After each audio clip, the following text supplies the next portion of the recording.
And this is our last day at the Sidmouth Folk Festival. Rather sad, I'm afraid, but we have a couple of splendid concerts this afternoon. The second half will be the Magpie Ark, but the first half, I'm glad to say, will be Jackie Oates and John Wilks, who joins me now. John, thanks very much for coming along. Hello again. Hello again, yes. You're an absolute stalwart of these broadcasts. Thank you very much for that.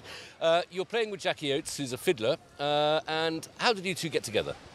Jackie has been sort of a stalwart on the folk scene for, 15, 20 years. I supported her, maybe 2018, something like that. She was one of those rare headline artists who actually watches the support acts. And so she sat and watched, and she came up to me afterwards and said how much she liked. There was one particular song called John Hobbs that I sang, which is an old Birmingham song. And she just said how much she liked it. And then I think she sort of messaged me on social media or something a few days later and said, I can't get that song out of my head. And then shortly after that, it can't have been that much long after that we went into lockdown. Must have been a year or two. And during lockdown, when a lot of people were doing those sort of combination videos, like artists collaborating over video online, she contacted me and said, I still can't get that song out of my head. Can I sing it with you? So we did the video. And then Jackie, because she's a fiddler, she collaborates with a lot of people, sort of like accompanying musicians. Most of them seem to be called John, so I was added to the collection. You are an extra John that's come along here. The extra John, yeah. Jackie's, she's terribly young, but she's a bit of a stalwart of the folk scene. Yes, she's been doing it for, I can't remember the exact number of years, but certainly since the 2000s. She's amazing. You are a bit of a stalwart as well, if I may say so, and you've had a very international and varied career. I'm particularly interested in the Japanese years. You were, I think, about 10 years in Japan and introduced English or British folk music out to the Orient. How do they respond?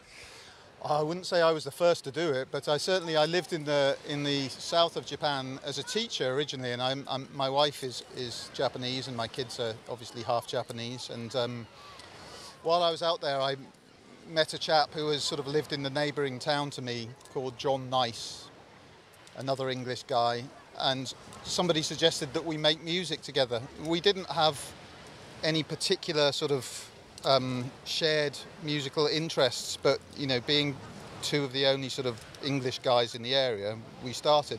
And one of the things that we could definitely play was sea shanties, and what do we do with the drunken sailor and that kind of thing.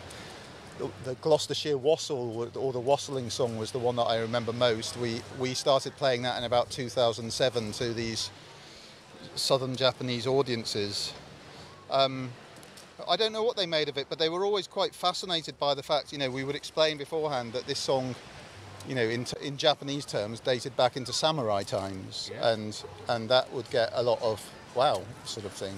I don't think the Japanese have a history of collecting songs in quite the same way. I may be wrong, but I'm pretty sure that that's not the case. So having these songs so well recorded and so well, the histories of these songs so well recorded is quite an unusual thing, I think. Well, samurai times are fairly recent. I think it was the Meiji Emperor in 1867 who got rid of that whole sort of war band culture in Japan. Yeah. But that's really only 4 or 5 generations ago. Yeah. But it can. Are we having a Japan history debate now? Well, we can have a Japan history debate. But what I was really going to say is, do you mind if I sit there at the front of the stage this afternoon eating sashimi?